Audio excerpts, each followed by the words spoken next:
All right, we may have some more people joining us, but it is, according to my clock, 6:45. And since we want to make sure that we are respectful of everyone's time, we'll go ahead and start on time. And I'll do some introductions and kind of talk a little bit through how we're going to be doing these presentations. But we're glad that you've joined us this evening. For those of you who are joining us for the presentation, if you should be in the speaker view where you just see the slides and the person talking on your screen. If you're not, if you're seeing all the different people, you can kind of hover up onto your screen to the view and then choose speaker side by side, I think is what it's called, because Reese is sharing her screen. That way you'll get up to see her when she's talking and a little bit larger than seeing everybody else. So other than that, I think we just want to remind everyone that we're recording this, and so it will be available on our website in the not too distant future. So share if you find something very interesting or enjoy the presentation, just to ask that you encourage your friends to kind of go check out the recording as well. So we're very excited tonight to have Reese Rafferty with us. She is a registered dietitian nutritionist, and she is we've been doing this for a little while, and so I'm going to let her do more of the introduction and then the introduction of the topic. Excited to have her at the time. For those of you who have questions, there will be a time at the end for questions. If you have questions in the middle of the presentation and really feel like you want to pass that on, you can either use the chat or you can raise your hand. And at the bottom there, you'll see a reactions button that has a raise your hand there, and we'll get to you as well. So I'm going to turn the time over to Reese and let her introduce herself and her topic a little bit more tonight. Thank you. Thank you, Ed.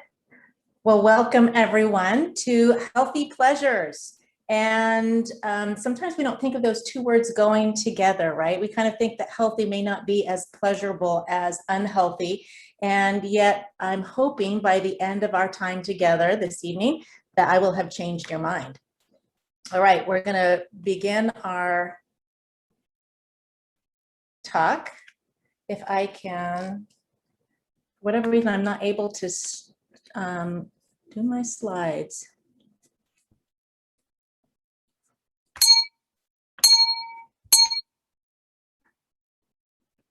I apologize. For some reason, it's not letting me. There we go. Let's define pleasure. Okay, Pleasure Reese, you stop sharing your screen. So okay. So when I'm sharing my screen, it's not letting me change my slides.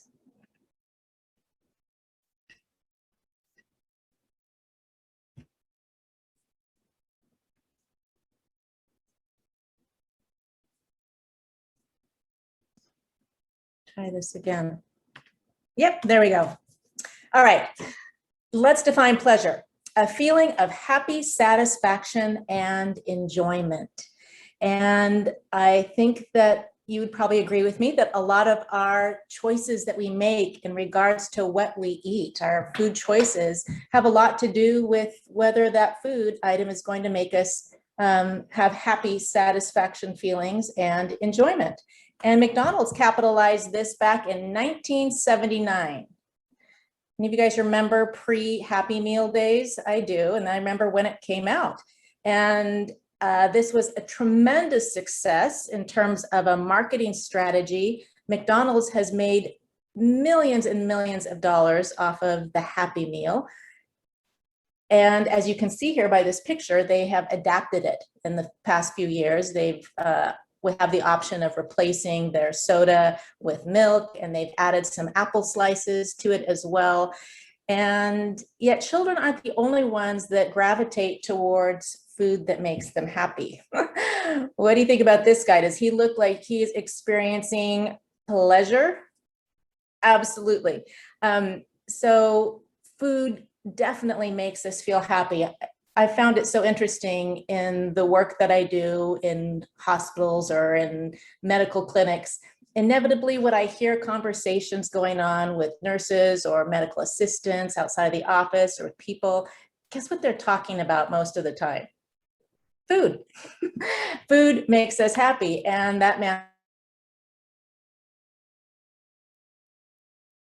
So I think most of us are pretty familiar with the fact that the standard American diet isn't the healthiest for us. But I've had a lot of patients come into my office, and this is basically what they share with me in a nutshell. And that is, I'd rather die happy than die skinny. I'd rather die happy and eating the foods that I enjoy than being healthy and miserable.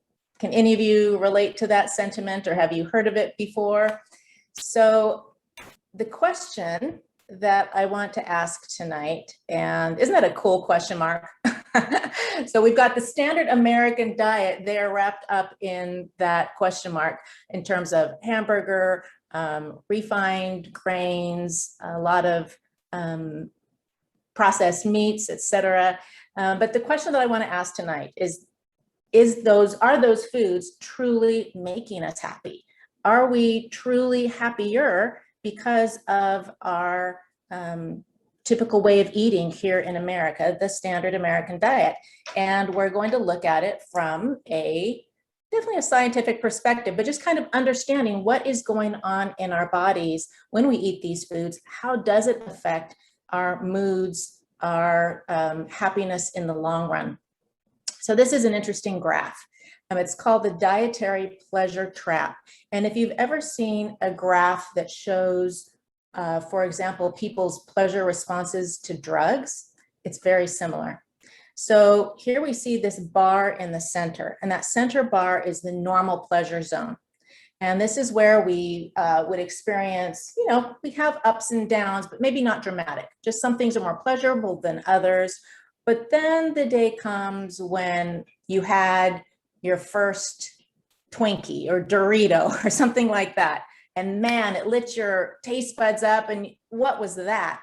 And boom, that's where you see that incredible escalation of pleasure into the enhanced pleasure zone. So it definitely gave you a super pleasurable experience almost immediately from eating something that was so intensely flavorful and enjoyable to you. So we get accustomed to those kinds of foods, and the brain remembers where to get the next hit. Let's say you're bored or tired, or maybe feeling stressed or down, and without even thinking about it, you might find yourself in the pantry with a tub of ice cream in your lap, or rummaging through the fridge, etc. And the brain remembers where it gets its hits, and it takes you there to be able to experience that enhanced pleasure once again.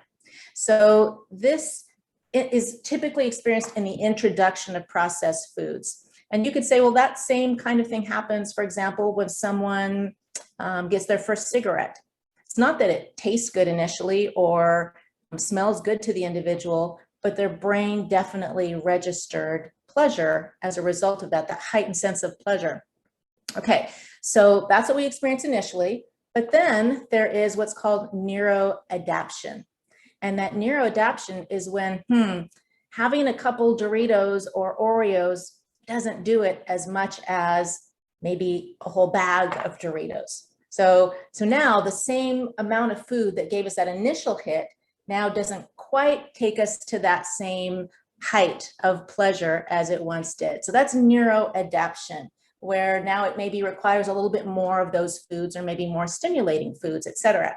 And then eventually the person hopefully maybe says, I really want to lose weight or get healthier, etc., and acknowledges that those junk foods that we're eating aren't the best for us. So then they try eating healthy food.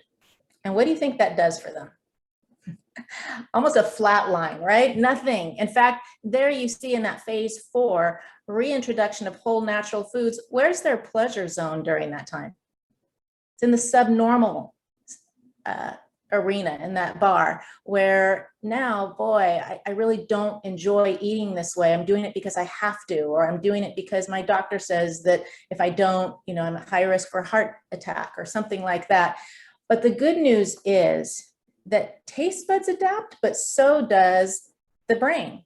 And the pleasure centers of the brain can actually readapt so that healthy food can once again be experienced at a normal pleasure zone. So we're going to talk about this a little bit more. When we think about experiencing pleasure, where do we experience it?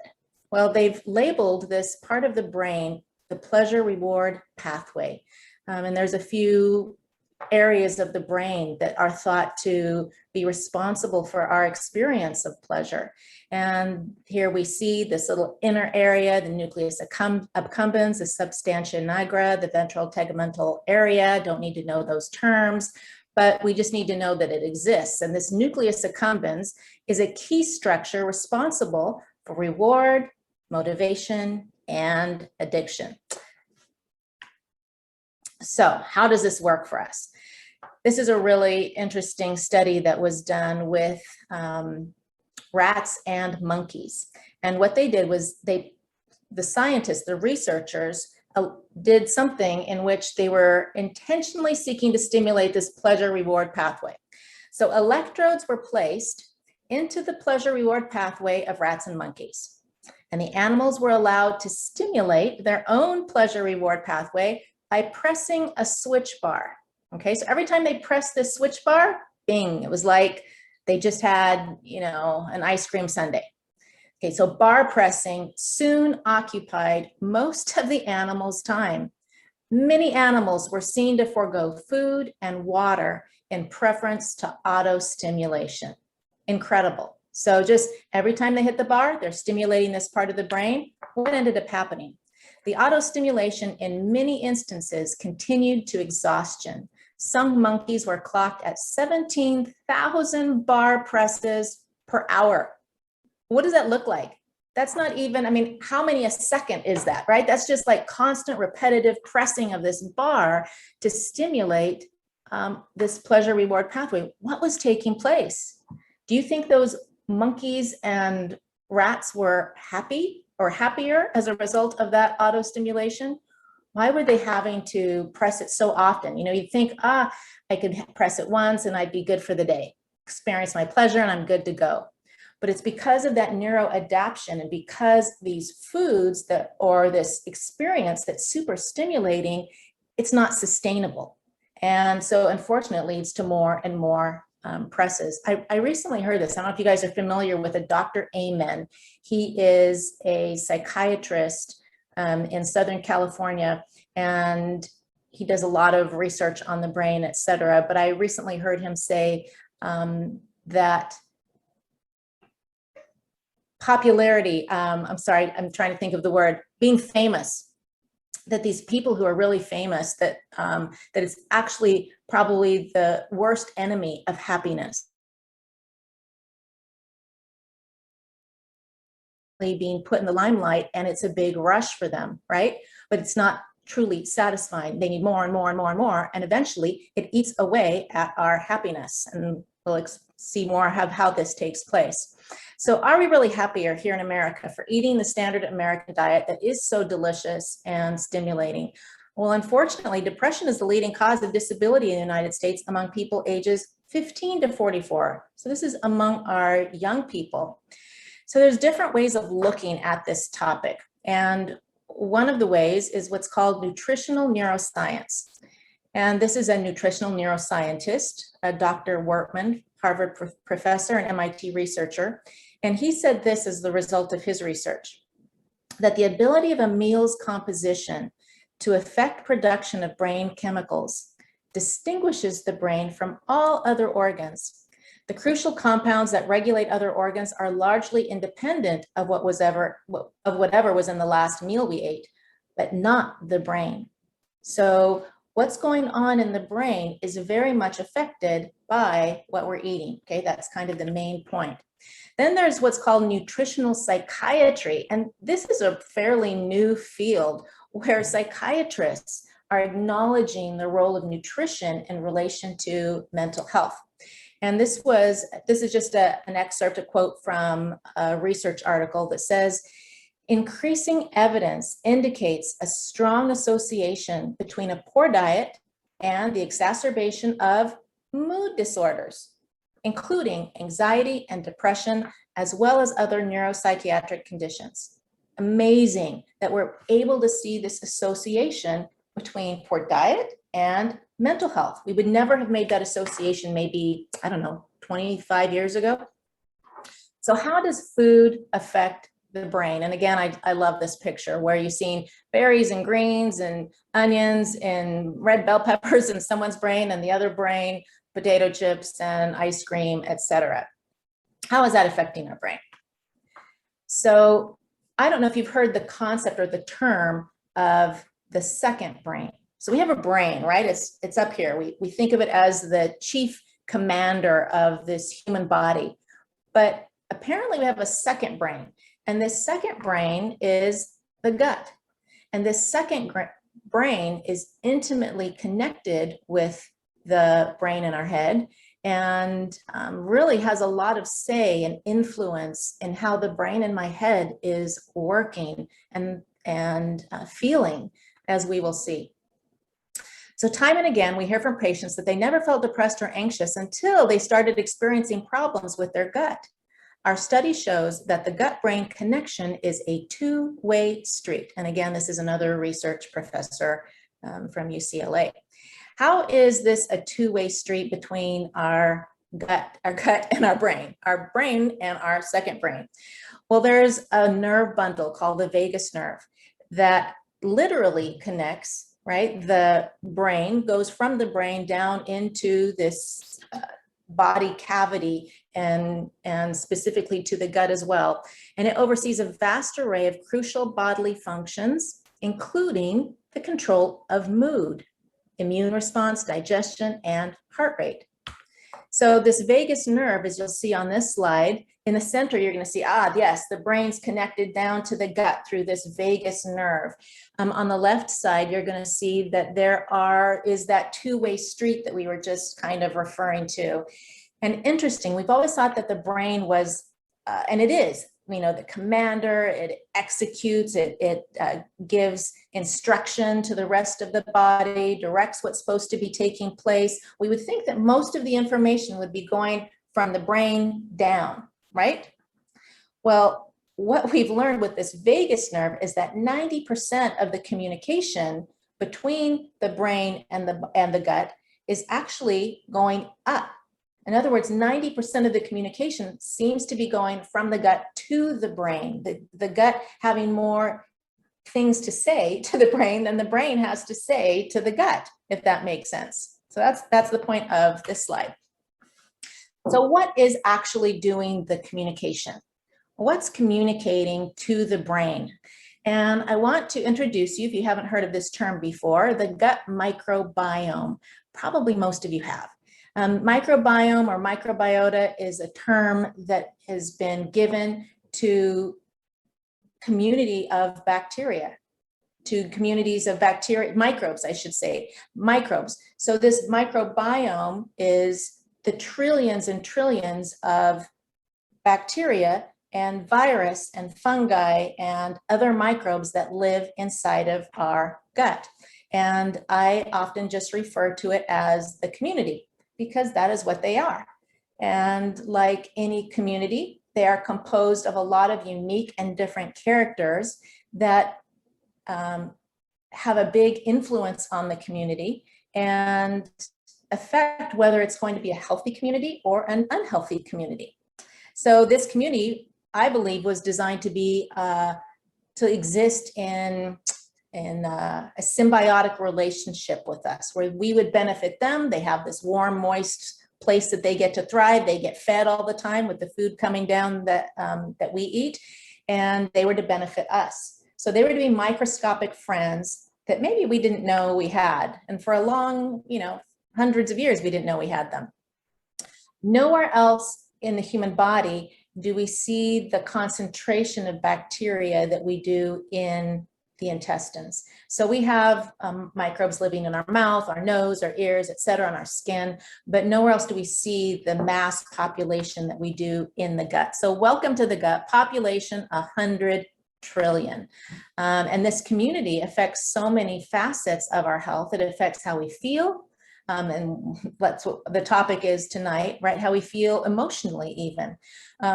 What you look like. So our weight is massively affected by this community. This community affects our level of energy, how clogged our arteries are, insulin resistance, which is a factor with type 2 diabetes, vigor and health of the colon, our immune function, and our mood and neurochemicals. When we're talking about neurochemicals or neurotransmitters, we're referring to hormones like serotonin. Maybe you've heard of serotonin before, and that's often targeted with our antidepressant medications. So there are clans within this community.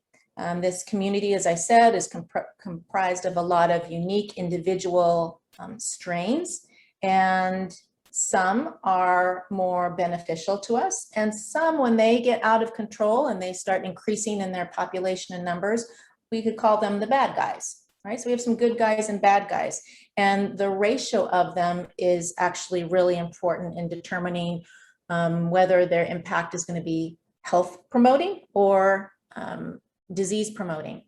So I like this slide because it kind of gives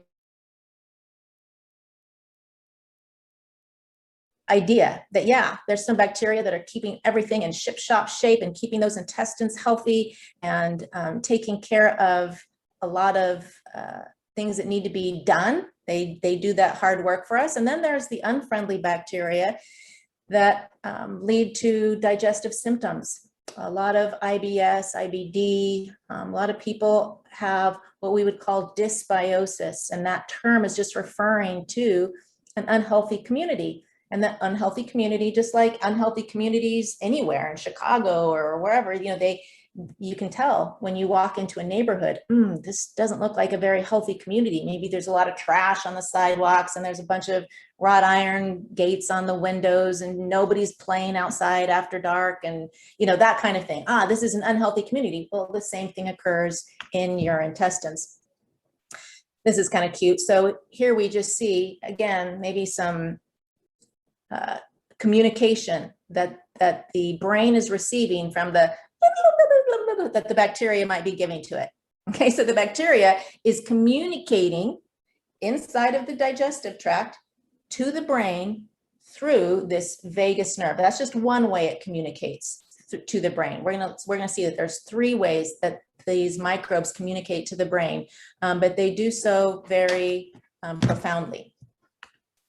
So here are the 3 ways that the gut communicates and affects our mental health. So here on the left-hand side, we see the gut microbiome. Okay, and what's the gut microbiome? It's all those microbes that exist and are living inside of our intestines, that community. That's our gut microbiome.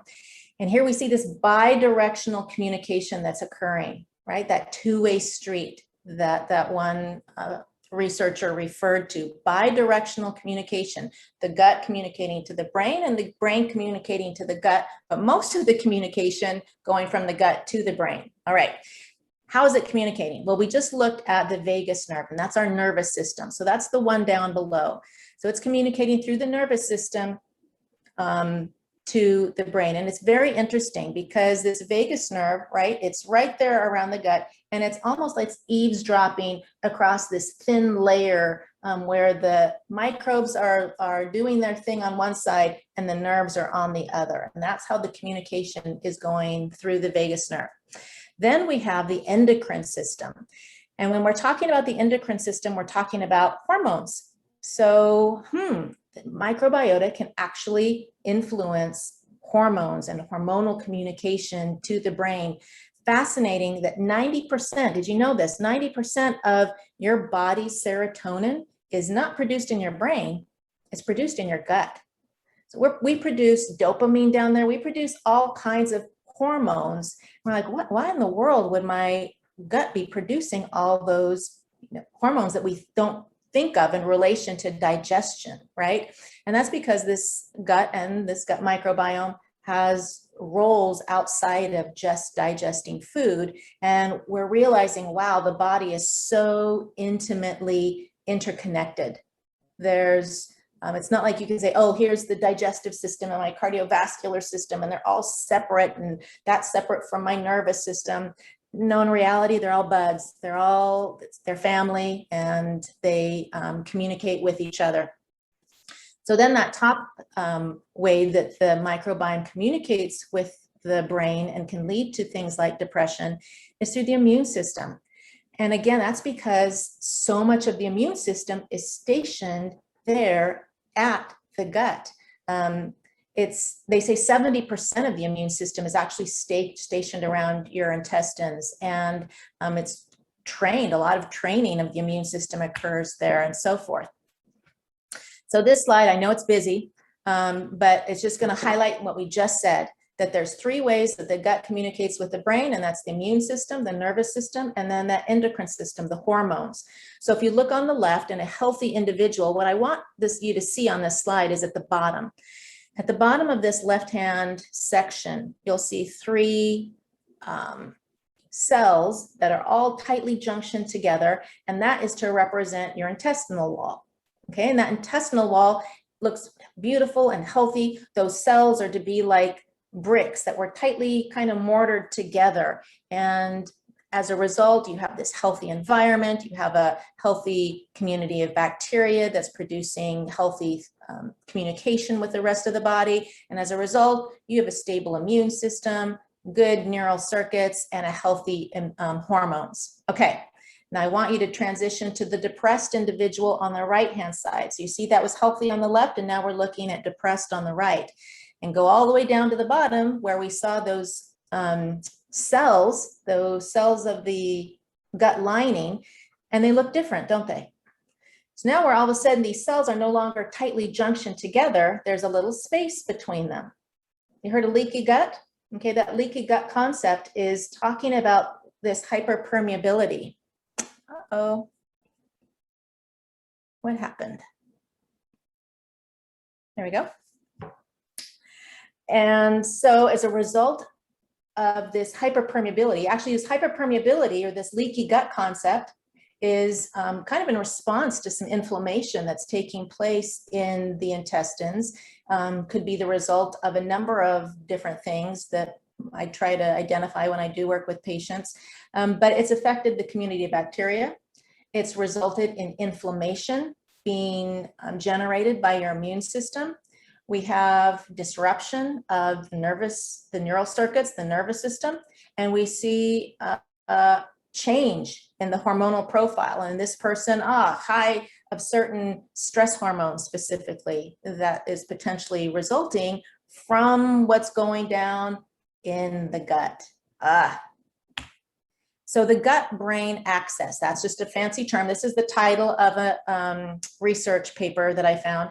The gut-brain axis is just talking about this connection, and it's the missing link in depression.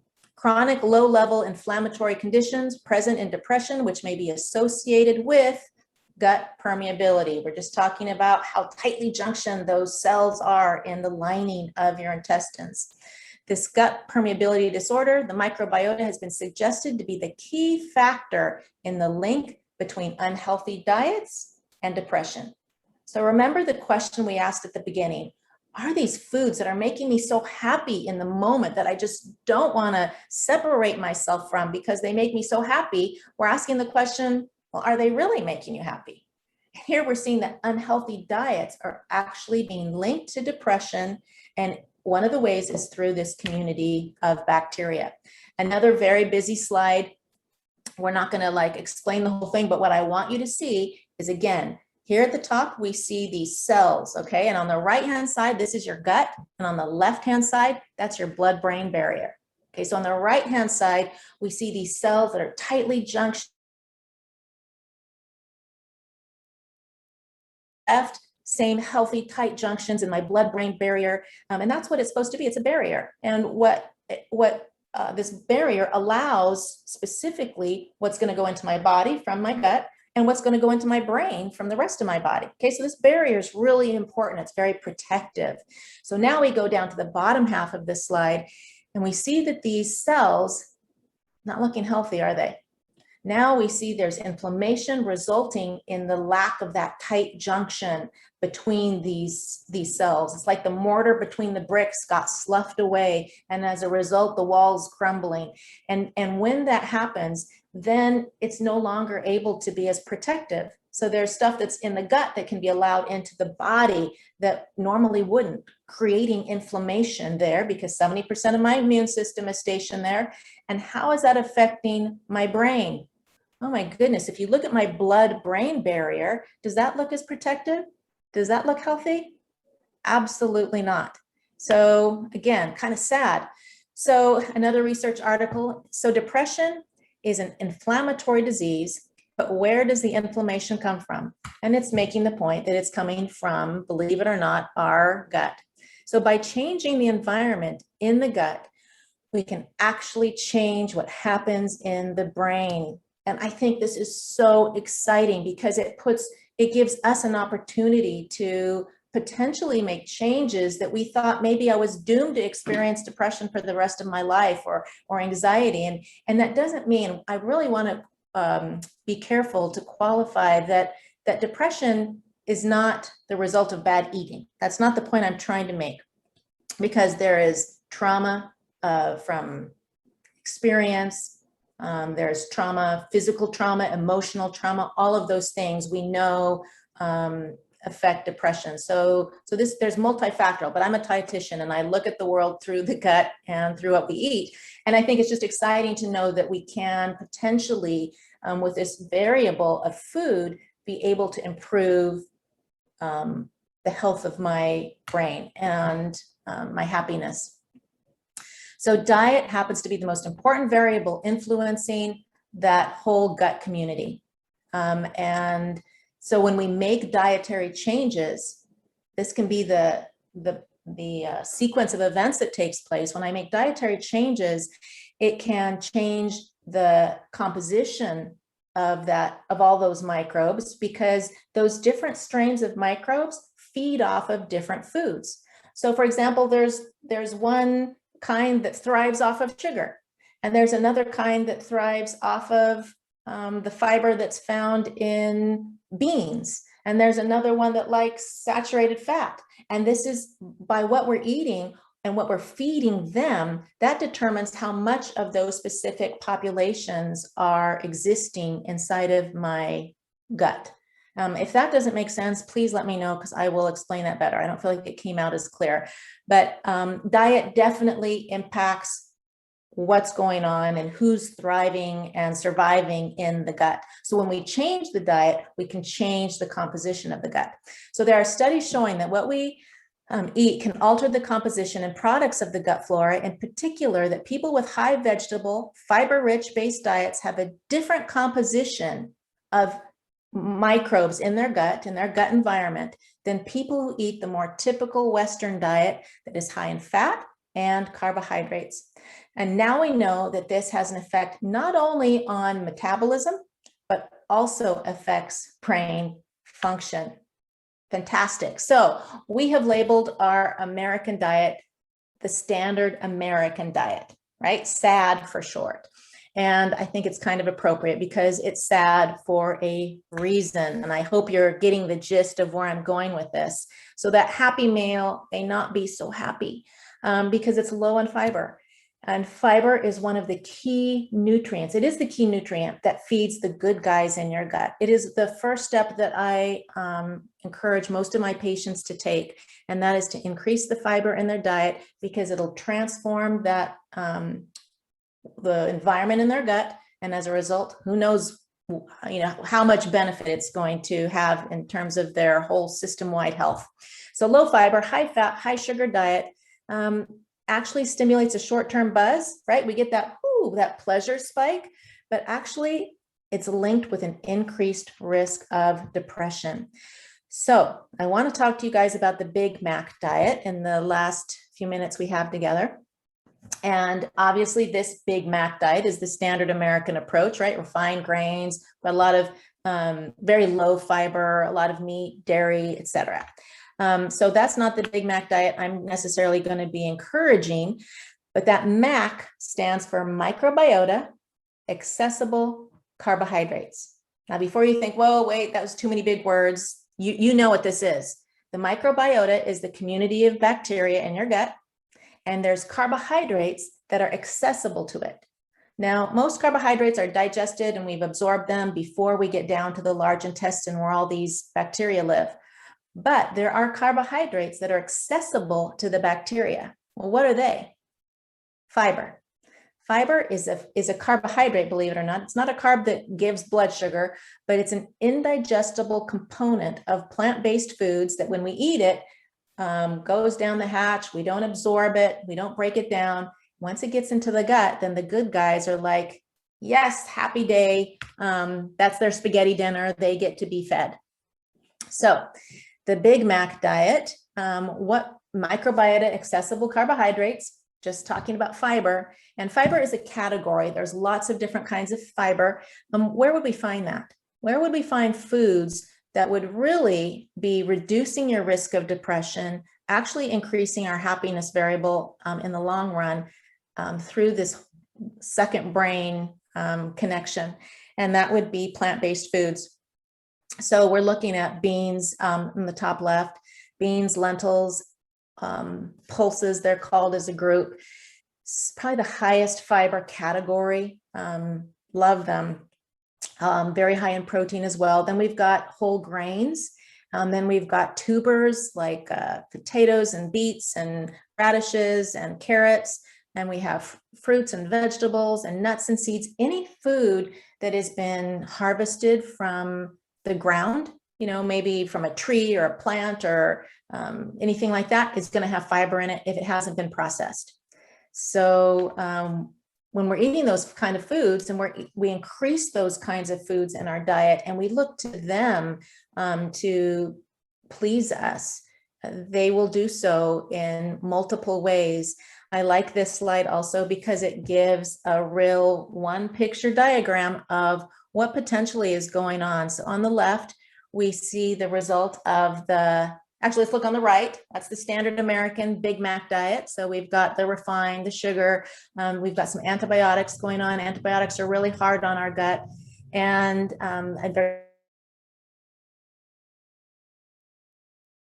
affect that intestinal world.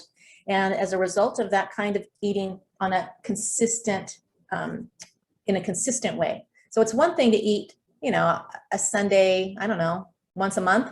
And it's another thing when we're eating it, you know, almost daily. That's when what we're doing more consistently is what's laying the foundation and setting the stage of what's going on inside of me.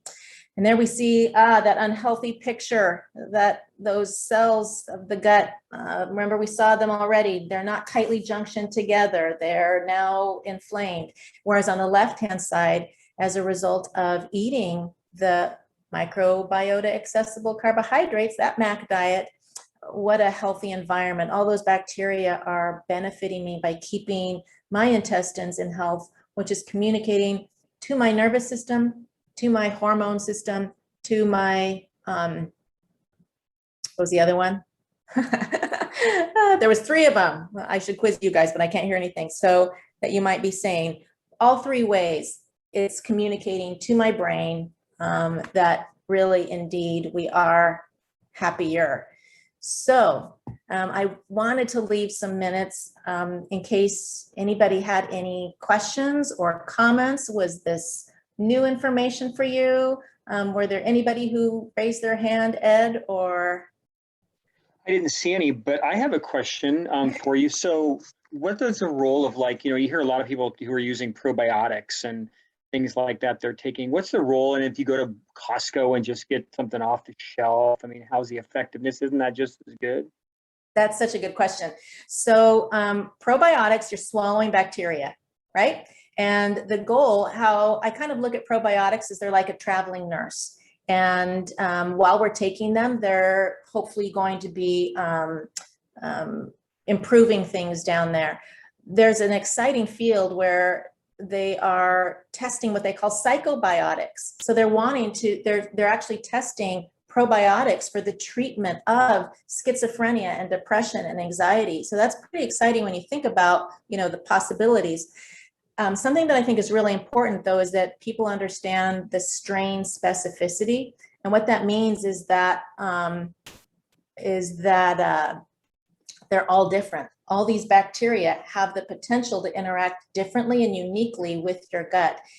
So that means that one probiotic strain may not do for you what another one does. So a lot of people have enough information. They're like, yeah, I want to go try some probiotics. So they grab something off the shelf, but they have no idea which ones they're taking. And sometimes the producers of these things don't even know which ones they're, they just, lactobacillus is good for you. So they're putting lactobacillus in there. But lactobacillus is the last name. It's like, Ed, I'm sure you have brothers and sisters, and in your family, you're different. What you bring to the table is different than what someone else. You wouldn't go to maybe your sister to ask her to do physical therapy on them because that's your skill. That's what you contribute. And so it's the same thing with the bacterial world. Thankfully, there has been some research there's being done on specific strains of bacteria.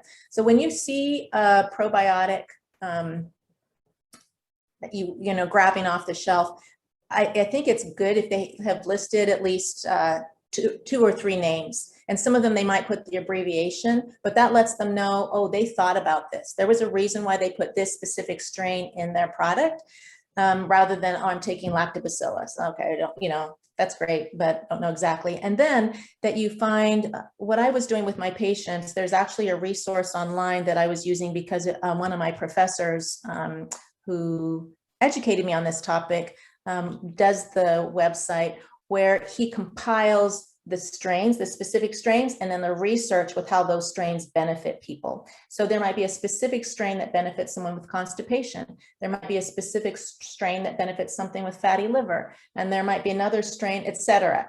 And so that's when it's kind of nice to have someone who's a little bit more in the know. Now, having said that, I think that it can be very beneficial for people. I've had patients who said, yeah, I'm taking a probiotic and it's really helping me. And I'm like, great. That's, at the end of the day, that's what you want.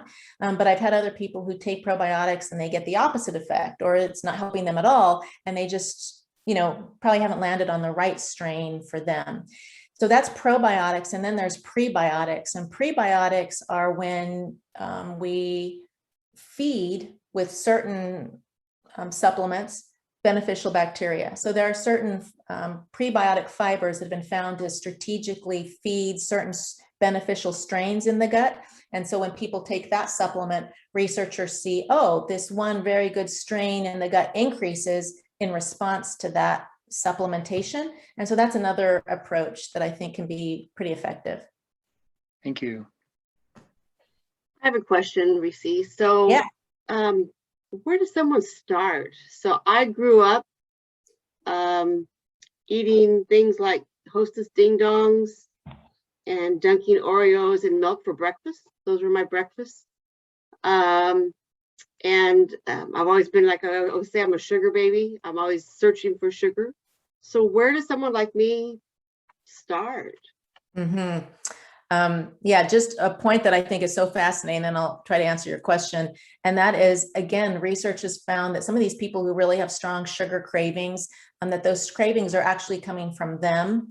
In other words, that communication is coming from your gut to your brain because they're wanting to be fed. So those strains of bacteria that have gained dominance and want to be continued to be fed to retain their dominance, and that they signal those sugar cravings, which is quite fascinating. So where do you start? And that is a really good question. Of course, because I'm a dietitian, I'm always like, work with someone like me who can help you, step you through the process, because I think that it can be quite challenging. I like the idea of initially, rather than taking things away, adding something better. And so that concept of increasing your fiber intake, I think, is significant. And asking at every meal, where is my fiber? And looking at foods such as legumes, whole grains, vegetables, fruits, nuts, and seeds to start providing a lot more of your dietary intake. And that is a learning curve. Thankfully, I think that the internet, Google, is such a resource. You can type in plant-based recipes, you can get meal ideas and food ideas. You can start simple. I try to make a lot of fruit and whole grain choices for my breakfast, and beans and vegetables for my lunch. And so that, again, at every meal, where's my fiber? Oh yeah, it's there, there, and there. And then gradually increasing that. And as you're doing that, you start, like I mentioned, transforming that world. You're feeding the beneficial bacteria, who then duke it out with the bad guys themselves and hopefully start suppressing those sugar loving ones so that your cravings become less and less. And that doesn't mean that at the end of the day, you have to do the hard work of making choices and self-control and blah, blah, blah. But I think, starting out with, I'm doing a really great initial strategy. Was that helpful? It was. Thank you. Okay, good. Tracy, can you see the chat? I don't know if you can read the question, but it said, excellent presentation. Thanks you. Not quite on topic, but what do you think of the latest buzz on intermittent fasting? And how does it affect the microbiota? Yeah, it does. It is a good strategy. I think, though, that people need to be careful because when I think of intermittent fasting, how I think it's beneficial and sustainable. For example, I fast between my meals, and I know that sounds funny, but I eat breakfast and I don't eat until lunch. And so I have this period of about 4 or 5 hours in which I don't eat. And that intermittent fasting is actually really important. And that would be a topic for another one of these educational things, because it's a really good topic. And then I think that it's good to have a long window between when you eat your last meal of the day and then breakfast the next morning. What I've seen is that most people don't eat breakfast.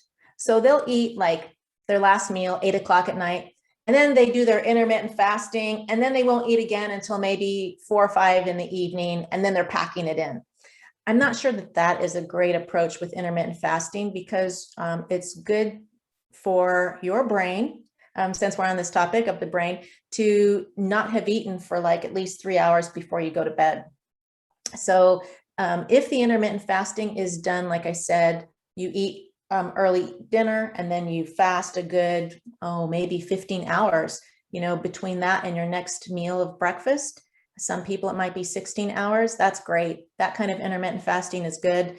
If some people want to take a day of no food during the week, or maybe eating really lightly, I think that can be really beneficial too, in turning down inflammation in the body. It just has a ripple effect.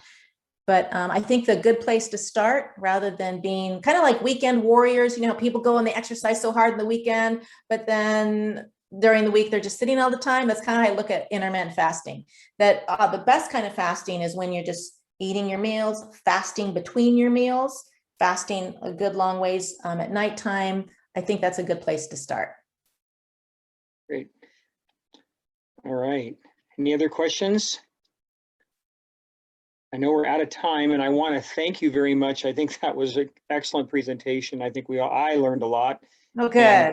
I try to eat healthfully and try to do the best I can, but I'm always willing to learn, and there was some great information there. So thank you very much. And I think we will take you up on that offer to do another presentation for us. Okay. Because I think it'll be great, because I think these are really important things for our community. So, all right, thank you very much. Does anyone else have any final questions? If not, I don't see any. We will go ahead and close this meeting. And Judy said, please bring her back. So she's ready for another presentation. Okay, awesome. So Yeah, that's the best kind of that's the best kind of compliment, I think. So, all right, thank you all, and have a fantastic evening. And thank you, Racy. Thank you.